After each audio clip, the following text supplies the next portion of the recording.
വൈകുന്നേരമായപ്പോൾ ഒന്ന് പുറത്തേക്ക് ഇറങ്ങാമെന്ന് വിചാരിച്ചപ്പോൾ നല്ല മഴയൊന്ന് കുറയട്ടെ എന്ന് വിചാരിച്ച് വെയിറ്റ് ചെയ്ത് നിന്നു കേട്ടോ. ഹൈദരാബാദ് വന്നതിന് ശേഷം എനിക്ക് ഏറ്റവും ഇഷ്ടപ്പെട്ട കാര്യം എന്ന് പറയുന്നത് ഈ വൈകുന്നേരത്തെ നടത്താണ്.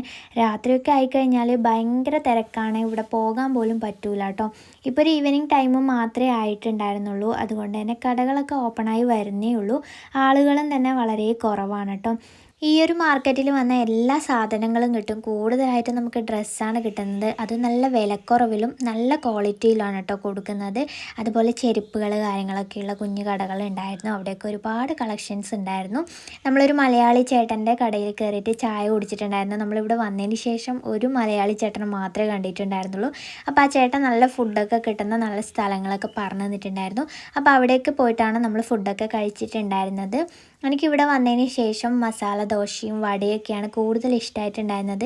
ബിരിയാണിയൊന്നും വലിയ ഇഷ്ടമായില്ല കേട്ടോ, ഭയങ്കര സ്പൈസിയാണ്. അതുപോലെ തന്നെ മന്തി റൈസ് കൊണ്ടാണ് ഇവർ ബിരിയാണി വെക്കുന്നതും, അതുകൊണ്ട് ബിരിയാണി കൂടുതൽ ഇഷ്ടമായില്ല.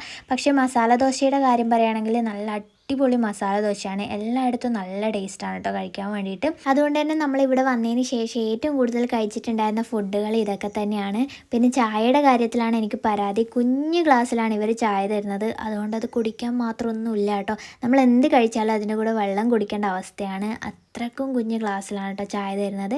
അപ്പോൾ ഈ ഒരു ട്രെയിനാണ് നമ്മൾ വീട്ടിലേക്ക് പോകുന്നത്. എനിക്ക് ടൈം ഓർമ്മയില്ല കേട്ടോ നമ്മൾ ട്രെയിൻ കയറിയത്. അപ്പോൾ ട്രെയിൻ കയറിയിട്ടുണ്ട്, നമുക്ക് മേലത്തെ സീറ്റാണ് കേട്ടോ എനിക്ക് കിട്ടിയിട്ടുള്ളത്. അതുകൊണ്ട് തന്നെ ഇരിക്കാനും കിടക്കാനൊക്കെ നല്ല സുഖമാണ്.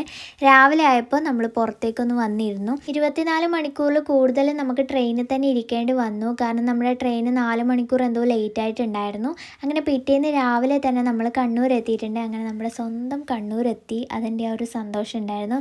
എവിടെ പോയാലും നമ്മളെ നാട്ടിൽ തിരിച്ചെത്തുമ്പോൾ തന്നെയല്ലേ നമുക്ക് ഏറ്റവും സന്തോഷം ഉണ്ടാവുക. ഫുഡൊക്കെ ഒരുപാട് മിസ് ചെയ്തിട്ടുണ്ടായിരുന്നു. അവിടെ കാണാനൊക്കെ നല്ല ഭംഗിയുള്ള സ്ഥലങ്ങളൊക്കെ ഉണ്ടായിരുന്നു, പക്ഷേ ഏറ്റവും കൂടുതൽ നമുക്ക് ഫുഡിൻ്റെ കാര്യത്തിലായിരുന്നു പ്രശ്നം ഉണ്ടായിട്ടുണ്ടായിരുന്നത്. അങ്ങനെ രാവിലെ നമ്മൾ ബസ് കയറി നമ്മുടെ നാട്ടിലേക്ക് പോവുകയാണ്. നാട്ടിലേക്ക് പോകുന്ന വഴി ഇതാ ഈ ഒരാളെ കണ്ടിട്ടുണ്ടായിരുന്നു കേട്ടോ. അപ്പോൾ ഇന്നത്തെ വീഡിയോ ഇത്രയേ ഉള്ളൂ. നെക്സ്റ്റ് വീഡിയോ ആയിട്ട് കാണാം. ബൈ.